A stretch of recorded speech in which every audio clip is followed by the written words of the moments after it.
Order, honorable members. The speech has been printed. The secretary will read.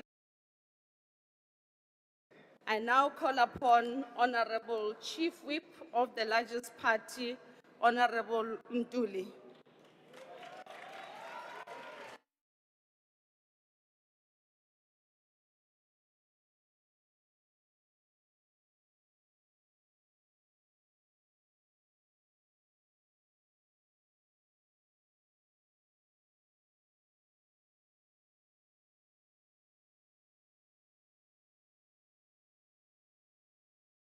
Of the largest. Hello? No, Honorable Chief Whip, may we request honorable members that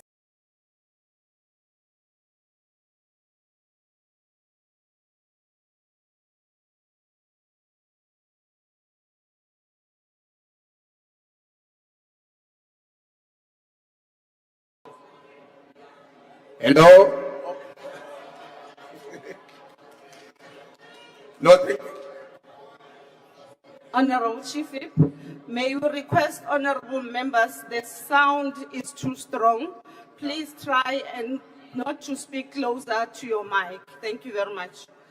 Thank you very much, Chairperson of the National Council of Provinces, Your Excellency, the President and Deputy President of the Republic, honorable members, fellow South Africans.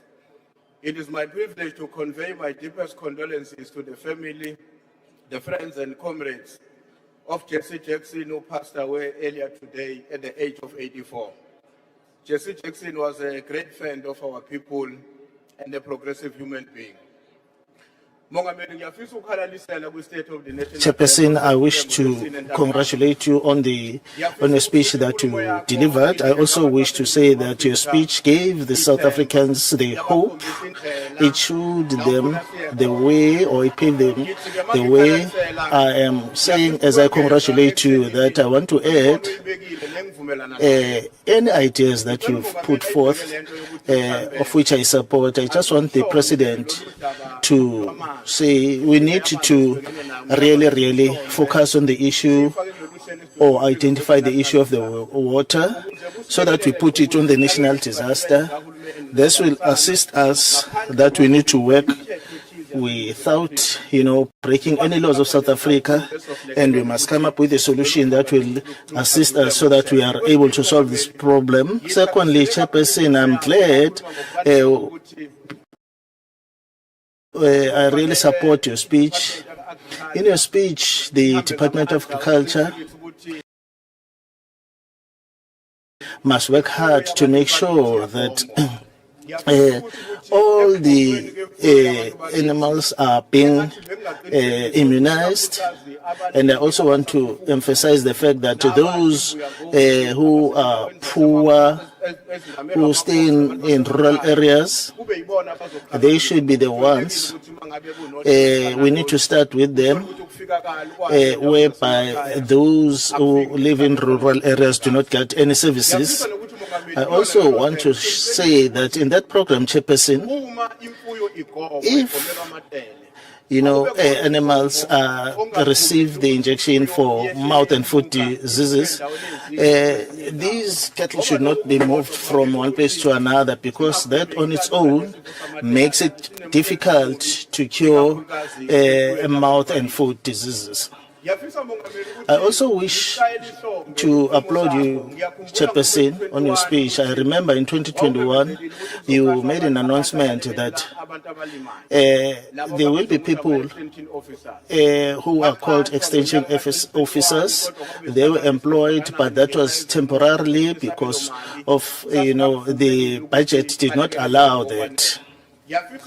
I also wish to say that because now we are going to employ other 10,000. It is my wish that when we start to employ, we need to start with those who are 5,000 who are employed. employed, they were not, employable due to financial constraints, and then we add on so that we end up having 10,000. Allow me to join you in celebrating a historic occasion in our country and its people, the 70th anniversary since the Women 1956 March to the Union Buildings, in which we deservedly recognized and invited the joint sitting of our parliament to applaud His Twala and Besiampara, our members of the brain and head generation during the State of the Nation address.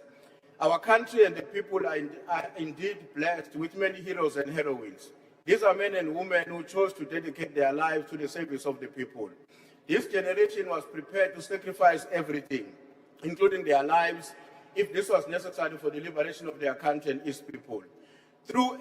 Although as extraordinary as our heroes and heroines are and have been, they are and are human beings produced by the same society that produced all of us. We must continue to pay tribute to them, recognizing the fact that while in every respect they are ordinary human beings who have nevertheless shown themselves to be capable of doing extraordinary things. In this context, I must also salute and pay tribute to the 1976 generation whose heroic deeds has made it possible for our country to celebrate the highest matric pass rate in the year 2025. All of these are our heroes and heroines whose sacrifice and enduring commitment to the liberation of our people must forever be honored and celebrated. Madam Speaker, I'm of the view that in paying tribute to the outstanding work done by this generation, I would like to make reference and quote a poem by H.D. Carberry, whose poem reads as follows. There shall come a time when these children in the rags who litter the streets, who know the crushing mastery of poverty and the cases of debt and slovenliness, shall walk with heads erect, proud owners of their new world, masters of themselves, admitting no inequality, feeling no inferiority, and only a great humanity and wonder. For the destiny shall be theirs. Together we must make it happen. Unquote. Madam Speaker, there's no doubt that in my mind, the vision of the 1956 generation was also shared by the conviction and the determination by all generations that came afterborn. There shall come a time when we too can act in ways in which our children who still live